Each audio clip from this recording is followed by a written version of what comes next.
The M1911 in an interview with World War II veteran William Turner, coming right up.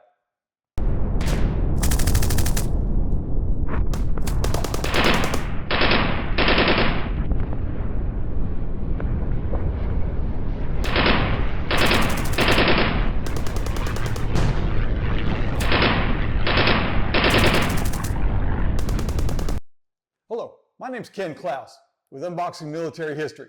Today is a very special episode because we will not only be unboxing the legendary M1911, but also airing an interview my wife had with our friend and neighbor, Mr. William Turner, a few years back. Mr. Turner was a sailor in World War II, and he'll be celebrating his 100th birthday in just a few months. But first, let's get to this unboxing. Now again, this came from a trusted supplier. So I have no reason to believe it's not going to be what I expect. You know, having somebody you can count on as a supplier is really a great thing. You know, you might pay a little premium, but I tell you what, it certainly saves a lot of disappointment from something being falsely represented or whatever the case might be. Also, too, you have a little accountability after the sale in case something does happen.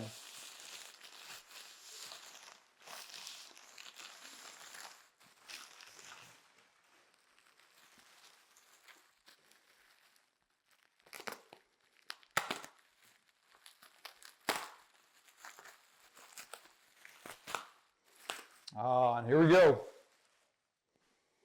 This is it, folks. The M1911. We'll talk a little bit about the holster first. This holster is supposed to have been made by Boyd, and you can look on the back and see the manufacturing information on them. And if you look really close, there should be a date code, and this one's 42. So this holster was made in 1942. Also, you can just tell by the stitching, the style, the weathering, it looks like a real legit item. Anytime I see something that comes in that looks too good to be true, that's over 100 years old, you know, you've got to ask yourself, is this legit? And then you pretty much need to look into it a lot further past that point. Now here's the item itself. Very nice, very nice. Of course, we're going to check it. Should be unloaded, but handle all firearms like they're loaded. Won't have accidents then.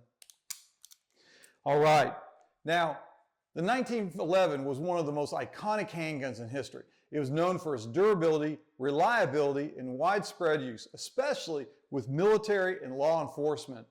It was designed by John Browning in 1911 and was adopted the same year by the U.S. military. It became the standard issue sidearm for the U.S. Armed Forces and served in that role for over 70 years. It was used extensively in World War I, World War II, Korea, and Vietnam. It also features a 5.5-inch barrel and weighs about 2.5 pounds unloaded. The magazine carried 7 rounds of the hard-hitting .45 ACP, which is known for its stopping power. Now, this pistol cut its teeth in the trenches of World War I, where it proved itself time and time again. The 1911 was phased out as a U.S. military sidearm in 1985 and replaced with the Beretta M9. However, it still remains in limited service with specialized military units, law enforcement agencies, and of course in the hands of hundreds of thousands, possibly millions of civilians to this day.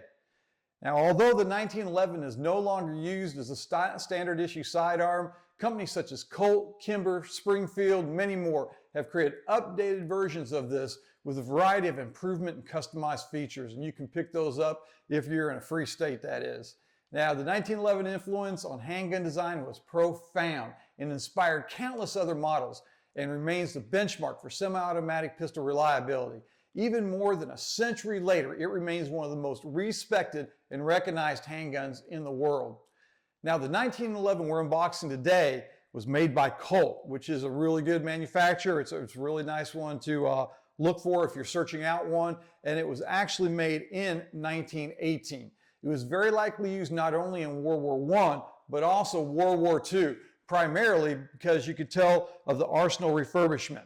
All right, a lot of guns were arsenal refurbished. That means they used them in one conflict, fixed them up, got them ready for the next, and then rolled them out again. It has a parkerized finish in place of the blued finish, and it has these plastic grips which are correct for that period, but would have originally been wood grips back in World War I. Now, this is going to make a nice addition to the collection. I'm very glad I was able to obtain it. Now, the 1911 was standard issue sidearm for all branches of the U.S. military, including the U.S. Navy. And then one of those proud soldiers is our friend and neighbor, Mr. William Turner. And here's an interview that my wife had with him several years back. Enjoy.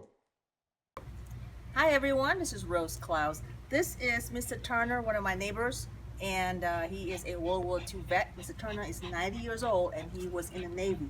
Go ahead, Mr. Turner, tell us about your experience. I was in the Navy from 1943 to 1946, and spent most of my time in Virginia, Norfolk, Portsmouth, and around like that. Took my training in Great Lakes, Illinois, and enjoyed every minute of it. How old were you then? At that time, I went in it. I was 18 years old. Wow. Wow. Pulled me out of school. It was a draft back then, right? Draft under President Roosevelt.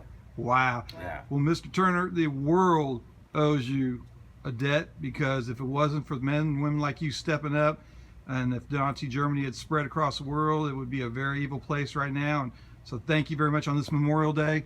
Just want to thank you. Thank you. And all those who stepped up of the greatest generation, sir. Thank you for your service, sir. Thank you. Thank you. Happy Memorial Day. All right. That was a great interview. Really appreciate Mr. Turner taking the time out of his day to share that information with us. And that's all we've got for you this time. And again, my name is Ken Klaus for Unboxing Military History. Please like, share, subscribe, post any comments you have, and we'll catch you on the next one.